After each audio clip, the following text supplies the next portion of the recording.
Antes, vou ler uma citação. Está no livro Conselho para a Igreja, no capítulo 39. A vovó aí ela diz assim: cumpre-nos em nossa obra dar mais atenção à reforma da temperança. Toda atividade relacionada com a reforma envolve arrependimento, fé e obediência. Isso significa o reerguimento da pessoa a uma vida mais nova e mais nobre. Assim, toda verdadeira reforma tem seu lugar na terceira mensagem angélica. Nós entendemos aqui que toda atividade relacionada com a reforma da saúde deve envolver, primeiro, arrependimento, fé e obediência.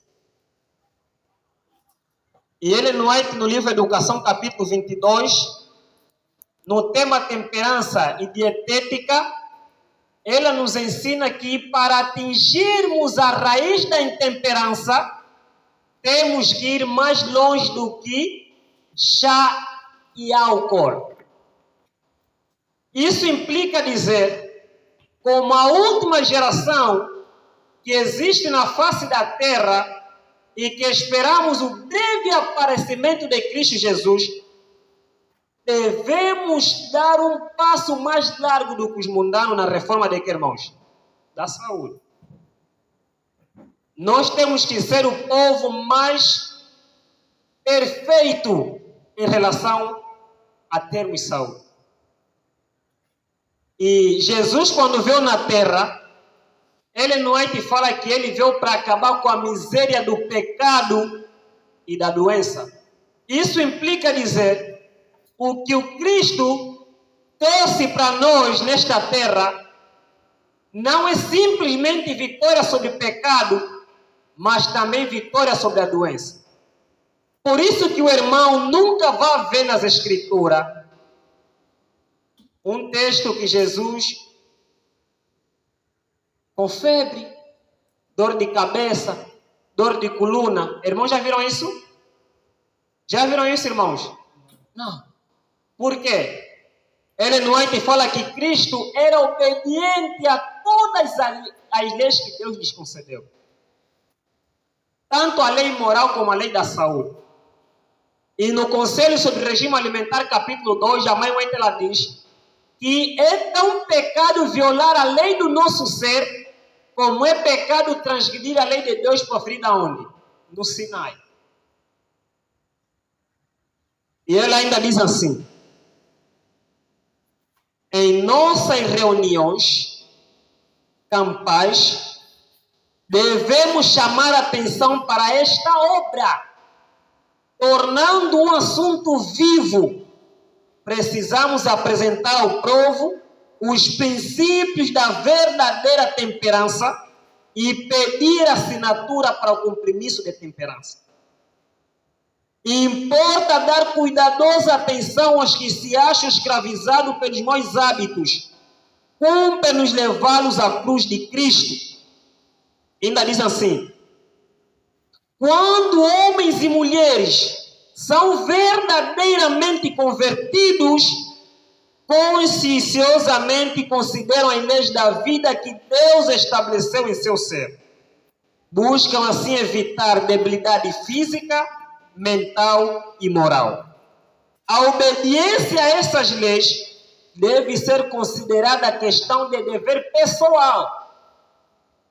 E ela diz no mesmo capítulo que nós devemos conservar a nossa saúde conforme nós conservamos o nosso caráter. Devemos conservar a nossa saúde conforme nós conservamos o nosso, que, irmãos? Caráter. Assim como nós nos guardamos de ver coisas nocivas para não influenciar o nosso caráter, tanto ouvir como falar, também devemos conservar de pôr na boca aquilo que tira pensamentos altos e santos. No tempo em que vivemos, a Bíblia nos mostra que estamos no dia da quê, irmãos? Da expiação.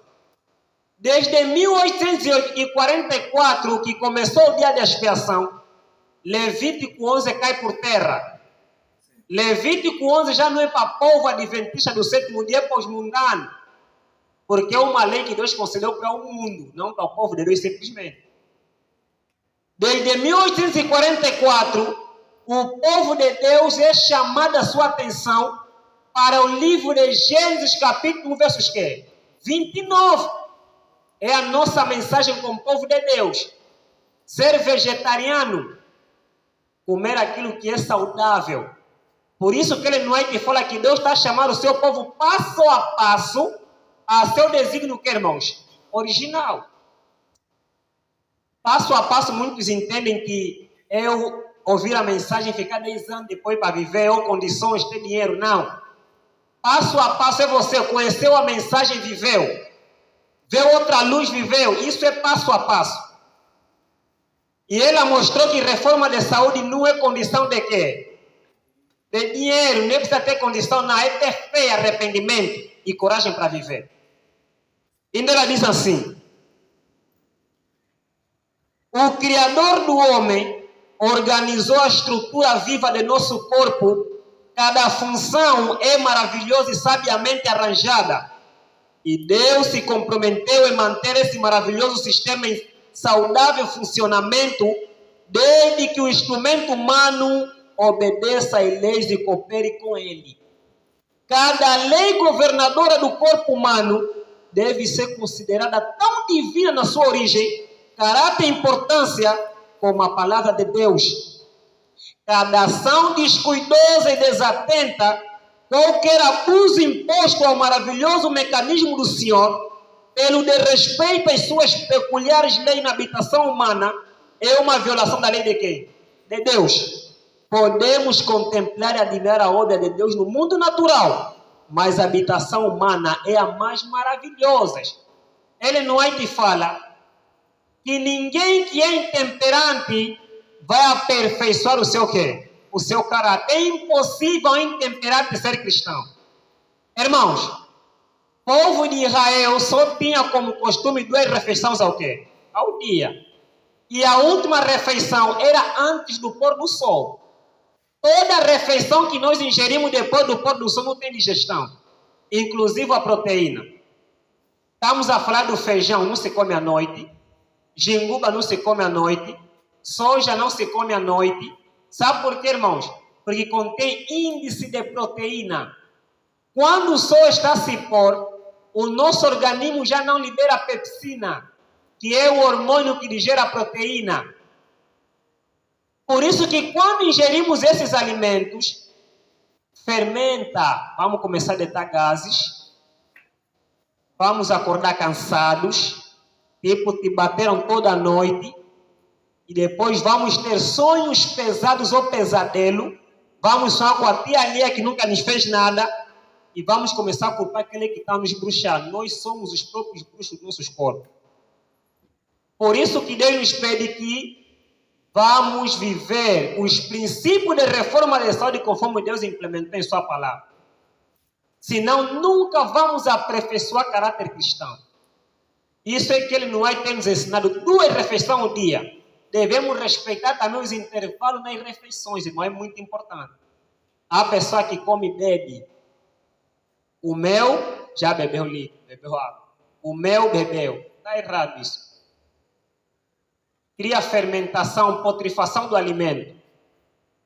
E aquela putrefação é sugada pelo sangue no sistema circulatório e vai até o cérebro, incapacitando assim a pessoa a perceber as coisas eternas.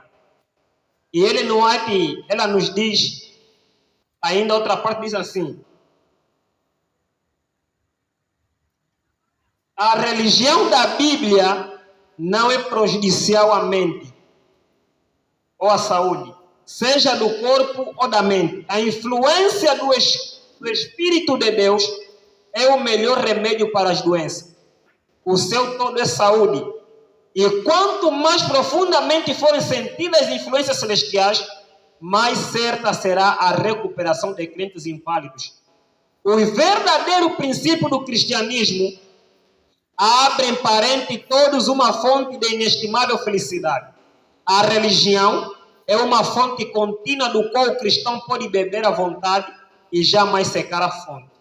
Então nós temos que buscar ter a vitória sobre todas as doenças, irmãos. Não é normal o povo de Deus ficar doente. Ele não é que fala que é pecado ser quê? Pois toda doença provém da quê? Da transgressão da lei da saúde. Se hoje estamos a ficar doentes, a promessa de Êxodo capítulo 15, 26 não se cumpre, de que se nós vivermos em obediência aos mandamentos de Deus, nenhuma enfermidade que Deus pôs no Egito não virá sobre nós. Se está a vir, porque nós estamos a fazer o quê? A transgredir. Cristão adventista da verdade presente na chupa sambapito, não está convertido. Come bolinho, come pão branco, arroz branco que traz câncer. Arroz branco é comida aqui na mão. Mas quando você põe no teu estômago, se torna capuca. O bêbado e você que come arroz branco estão no mesmo pé de igualdade, não estiga outro. São iguais, bêbados. E isso incapacita de nós termos a vitória sobre todo o pecado e tentação. Então vamos procurar ser mais, neste caso, temperantes, para que não possamos ser endemoniados.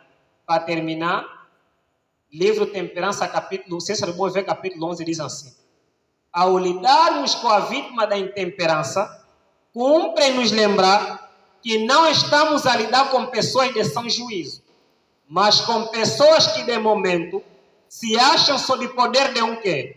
De um demônio. Todos que são intemperantes são endemoniados. E aqueles que dizem, estou a viver pouco a pouco, estou a deixar pouco a pouco, ele não é que fala que aqueles que deixam pouco a pouco vai ver a reforma de saúde, estão sob poder de um demônio. Seja a vontade do Senhor. Mais uma obra reformadora à sua vontade. Amém?